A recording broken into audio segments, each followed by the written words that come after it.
Capítulo 4. Compostos e confusos. Dos 84,5 bilhões de dólares do patrimônio líquido de Warren Buffett, 81,5 bilhões foram ganhos depois que ele já tinha 65 anos. Nossas mentes não possuem as ferramentas para lidar com tais absurdos. Lições de um determinado campo de estudo muitas vezes podem nos ensinar algo importante sobre campos não relacionados. Vejamos a história das eras glaciais, que compreendem bilhões de anos, para entender o que as eras nos ensinam sobre como fazer o seu dinheiro se multiplicar. Nosso conhecimento científico sobre a Terra é mais recente do que você imagina. Para compreender como o planeta funciona, muitas vezes temos que fazer perfurações profundas, e não éramos capazes de fazer isso até bem pouco tempo atrás. Isaac Newton calculou o movimento das estrelas centenas de anos antes de entendermos alguns dos princípios básicos do nosso próprio planeta. Foi apenas no século XIX que os cientistas chegaram a um consenso em relação ao fato de que a Terra ficou coberta de gelo. O volume de evidências era grande demais para que isso fosse negado. Ao redor de todo o mundo havia impressões digitais de um planeta outrora congelado, pedras imensas que foram parar em locais inesperados, leitos de rocha produzidos a finas camadas. As evidências deixaram claro que não houvera apenas uma era glacial, mas 5 distintas que éramos capazes de presumir. A quantidade de energia necessária para congelar o planeta, fazê-lo derreter de volta e congelá-lo mais uma vez é impressionante. Mas o que afinal poderia ter causado esses ciclos? Deveria ser a força mais poderosa da Terra. E de fato era, mas não da maneira como todos imaginavam. Havia diversas teorias sobre por que ocorreram as eras glaciais. Para explicar sua enorme influência na geologia, as teorias eram igualmente grandiosas. Alguns acreditavam que o surgimento das cadeias de montanhas podia ter provocado uma mudança nos ventos, capaz de alterar o clima. Outros defendiam a ideia de que o estado natural da Terra seria o gelo, interrompido por grandes erupções vulcânicas que nos aqueciam. Contudo, nenhuma dessas teorias conseguiu explicar o ciclo das glaciações. O surgimento de cadeias de montanhas ou algum vulcão enorme poderiam responder por uma era do gelo, mas não pela repetição cíclica de 5. No início do século XX, um cientista sérvio, Milutin Milankovic, estudou a posição da Terra em relação aos outros planetas e formulou a teoria das eras glaciais que hoje sabemos estar correta. A atração gravitacional do Sol e da Lua afetam ligeiramente o movimento e a inclinação da Terra em direção ao astro. Durante alguns momentos desse ciclo, que pode durar dezenas de milhares de anos, cada um dos hemisférios da Terra recebe um pouco mais ou um pouco menos de radiação solar do que o normal. E é aí que começa a ficar divertido. A princípio, a teoria de Milankovic presumiu que uma leve inclinação nos hemisférios provocou invernos bastante rigorosos, frios o suficientes para congelar o planeta. Porém, um meteorologista russo chamado Vladimir Kopin se aprofundou no trabalho de Milankovic e descobriu uma nuance incrível. Verões mais frescos e não invernos mais rigorosos eram os responsáveis pelo congelamento. Tudo começa quando o verão não é quente o suficiente para derreter a neve do inverno anterior. A base de gelo que se mantém favorece o acúmulo de neve no inverno seguinte, o que aumenta as chances de a neve permanecer no outro verão e provoca um acúmulo ainda maior no inverno subsequente. Essa neve perpétua reflete uma proporção maior de radiação solar, o que intensifica o resfriamento, traz mais neve e assim por diante. Dentre algumas centenas de anos, uma camada de neve sazonal se transforma em uma camada de gelo continental, e por aí vai. O mesmo acontece no sentido oposto. Uma inclinação orbital que permite a entrada de mais luz solar derrete um volume maior de camadas de neve do inverno. Ela então passa a refletir menos luz nos anos seguintes, provocando o aumento das temperaturas, o que previne a formação de neve no ano seguinte, e assim por diante. Esse é o ciclo. O incrível aqui é que algo tome tamanha proporção a partir de uma mudança relativamente pequena nas condições climáticas. Você começa com uma fina camada de neve que sobrou de um verão mais fresco, com o qual ninguém se importaria. E em um piscar de olhos, em termos geológicos, a Terra inteira está coberta por uma camada de gelo de quilômetros de espessura. Como disse a glaciologista Dwin Schultz, não é necessariamente a quantidade de neve que provoca a formação de camadas de gelo, mas o fato de que a neve permaneça, por menor que seja o seu volume. A grande lição da Era do Gelo é que você não precisa de uma força fora do comum para criar resultados fora do comum. Se algo começa a se compor, se um pequenino crescimento serve como combustível para o crescimento futuro, uma base inicial pode levar a resultados tão extraordinários que parecem desafiar a lógica. Esse desafio à lógica pode ser tão forte que você passa a subestimar o que é possível no fim das contas, de onde vem o crescimento e até onde ele pode levar. Com o dinheiro, funciona da mesma maneira. Existem mais de 2.000 livros que falam sobre como Warren Buffett construiu sua fortuna. Muitos são maravilhosos. Contudo, poucos prestam atenção à coisa mais simples de todas. A fortuna de Buffett não se deve apenas ao fato de ele ser um bom investidor, mas sim ao fato de ele ser um bom investidor desde que era literalmente criança. Enquanto escrevo essas linhas, o patrimônio líquido de Warren Buffett é de 84,5 bilhões de dólares.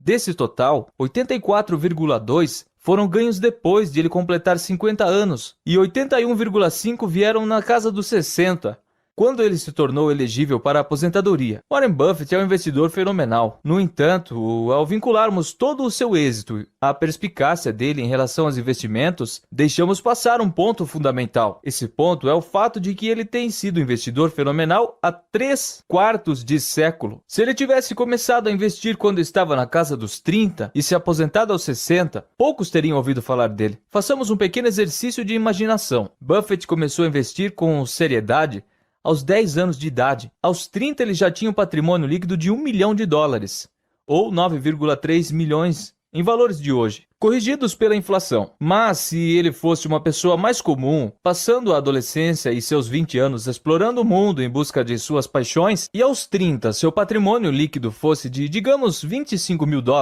e digamos que mesmo assim ele tivesse tido os retornos extraordinários que consegue gerar 22% ao ano nos seus investimentos, mas tivesse parado de investir e se aposentado aos 60 para jogar golfe e passar mais tempo com os netos, qual seria uma estimativa aproximada de seu patrimônio? Não seria de 84,5 bilhões de dólares, seria de 11,9 milhões, ou seja, 99,9% menos do que o patrimônio líquido real dele. Em termos práticos, todo o sucesso monetário de Warren Buffett pode ser vinculado à base financeira que ele construiu na adolescência e à longevidade que ele manteve durante a terceira idade.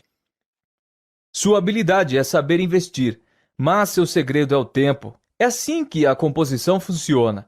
Vejamos isso de outra forma. Buffett é o investidor mais rico de todos os tempos, mas ele não é propriamente o melhor, pelo menos não em termos de média de retornos anuais. Gene Simons, chefe do fundo de hedge Renaissance Technologies, tem ganhos a uma taxa de 66 ao ano desde 1988. Ninguém chega perto desse recorde. Como acabamos de ver, o Buffett acumula cerca de 22% ao ano, um terço desse valor.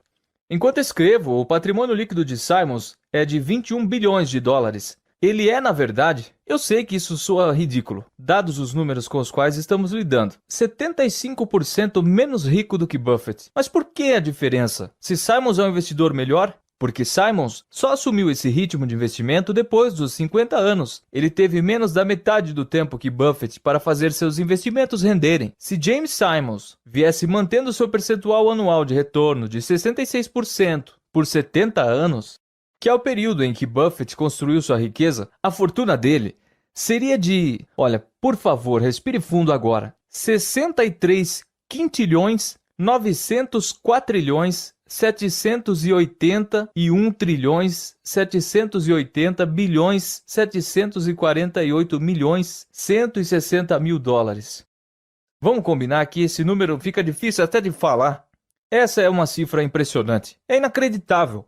Mas o fato é que coisas que parecem ser pequenas mudanças nas premissas de crescimento podem levar a números impressionantes e inacreditáveis. Assim, quando estamos estudando os motivos pelos quais algo se tornou tão poderoso, seja porque uma era do gelo se formou, ou porque Warren Buffett é tão rico, com frequência ignoramos os principais fatores que impulsionam o sucesso.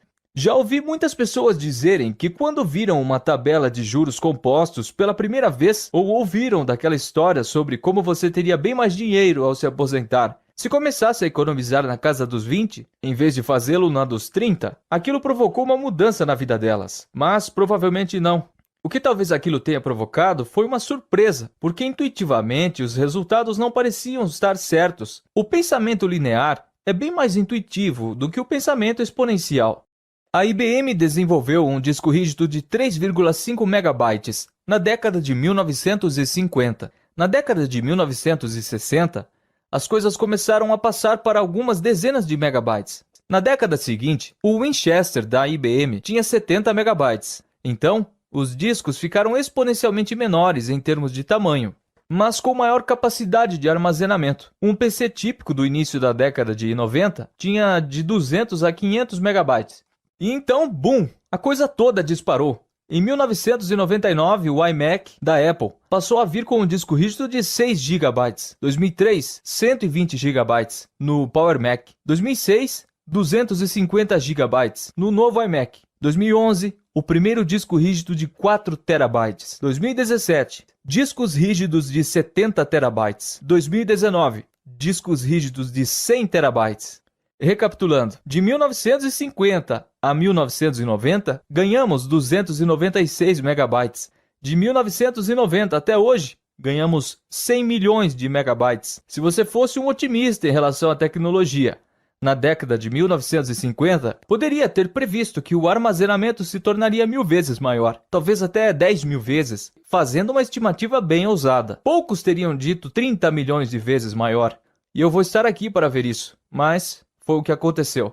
A natureza contraintuitiva da composição leva até o mais inteligente de nós a ignorar o seu poder. Em 2004, Bill Gates criticou o recém-lançado Gmail, questionando a necessidade de 1 GB de armazenamento. O jornalista Steven Levy escreveu, abre aspas, apesar de sua familiaridade com tecnologias de ponta, a mentalidade de Gates estava ancorada no antigo paradigma do armazenamento, como uma mercadoria que deveria ser conservada. Fecha aspas. As pessoas nunca se acostumam com a rapidez com a qual as coisas mudam. O perigo aqui é que quando a composição não é intuitiva, nós muitas vezes ignoramos o seu potencial e nos concentramos em outras formas de solucionar os problemas, não porque sejamos relacionados demais, mas porque quase nunca paramos para refletir sobre o potencial da composição. Nenhum dos 2.000 livros que esmiuçam o sucesso de Buffett é intitulado Esse cara tem investido consistentemente durante 3/4 de século, mas sabemos que essa é a chave para a maior parte do seu sucesso. Essa matemática só é difícil de ser assimilada pelo fato de não ser intuitiva. Existem livros sobre ciclos econômicos, estratégias de negociação e apostas setoriais. No entanto, o livro mais poderoso e importante deveria se chamar Cale a Boca e Espere. Teria apenas uma página com um gráfico de crescimento econômico de longo prazo. Em termos práticos, a conclusão é que a natureza contraintuitiva da composição pode ser responsável pela maior parte das negociações frustradas, das estratégias ruins e das tentativas de investimento bem-sucedidas. Não se pode culpar as pessoas por dedicar todo o seu esforço de fazer e de aprender para tentarem obter os retornos mais altos nos seus investimentos.